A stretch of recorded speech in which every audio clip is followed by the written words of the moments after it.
উসরি ইউসরা, ইন্না মাআল উসরি ইউসরা। নবী হে, কষ্টের পরেই আছে আনন্দ, দুঃখের পরেই আছে সুখ।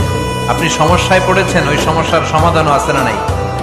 এই পৃথিবীতে এমন কোন সমস্যা আছে যেটার সমাধান নাই? কথা বলেন। সমস্যা তৈরি করেছে কে? আবার সমাধানও দিয়েছে কে? Allah doesn't create a lock without its key. Allah কখনো চাবি না বানাইয়া ওইটার তালা বানায় নাই। কথা কন।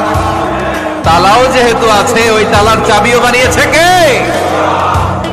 মা আনজালাল্লাহু দাআন ইল্লা আনজালাল্লাহু লাহু শিফা। আল্লাহ দুনিয়ায় এমন কোন রোগ পাঠায় নাই যে রোগের ঔষধ বানায় নাই, এমন কোন রোগ নাজিল করে নাই যে রোগের কোন চিকিৎসা বানায় নাই, হয়তো সেটা আবিষ্কার হয় নাই। অনেকে ক্যান্সারের কথা বলতে পারেন যে হুজুর ক্যান্সার এমন রোগ, এই ক্যান্সার তার নাই কোনো অ্যানসার, কিন্তু বিজ্ঞানীরা বলতেছে এটারও অ্যানসার আবিষ্কৃত হচ্ছে। সুবহানাল্লাহ। ইন্না মাআল উসরি ইউসরা। নবী হে, কষ্টের পরেই আছে আনন্দ, দুঃখের পর